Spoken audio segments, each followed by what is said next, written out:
सोने और चांदी के दाम में बदलाव। इस हफ्ते 10 ग्राम 24 कैरेट सोने का दाम पिछले शनिवार 85,998 रुपए पर था, जो अब 22 फरवरी को बढ़कर 86,092 रुपए हो गया है।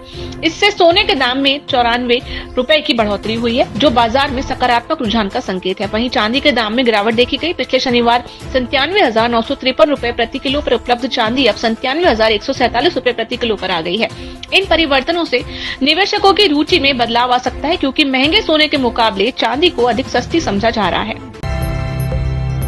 बोट का दूसरा आईपीओ प्रयास। कंज्यूमर इलेक्ट्रॉनिक्स ब्रांड बोट ने वित्त वर्ष 2025-26 में अपने दूसरे आईपीओ के लिए तैयारियां शुरू कर दी हैं।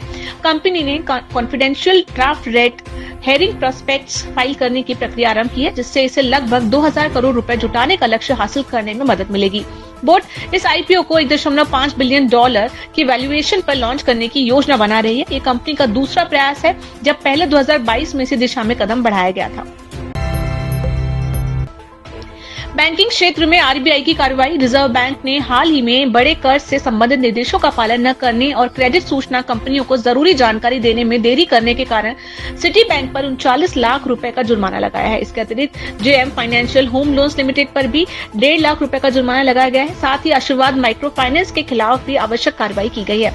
इन कदमों से वित्तीय क्षेत्र के नियमों के पालन को सुनिश्चित करने की कोशिश की जा रही है।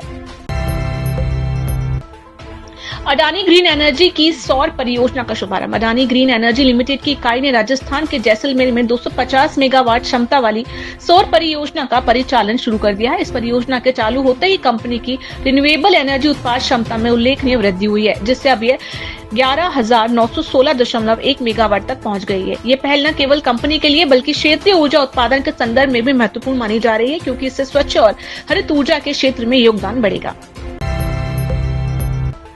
डिजिटल अनसिक्योर लोन और स्पेक्युलेटिव ट्रेडिंग पर आरबीआई का अलर्ट। भारतीय रिजर्व बैंक ने deputy governor M Rajeshwar Rao ने तेजी से बढ़ते डिजिटल अनसिक्योर लोन और स्पेक्युलेटिव ट्रेडिंग के खतरों पर चिंता जताई है। उन्होंने कहा कि ये वित्तीय विस्तार अवसरों के साथ साथ जोखिमों को भी बढ़ा रहा है। अनियंत्रित कर्ज और तत्कालिक लाभ के प्रलोभन से लॉन्ग टर्म फाइनेंशियल सिक्योरिटीज पर नकारात्मक प्रभाव पड़ सकता है, जिससे समग्र वित्तीय स्थिरता में बाधा आ सकती है।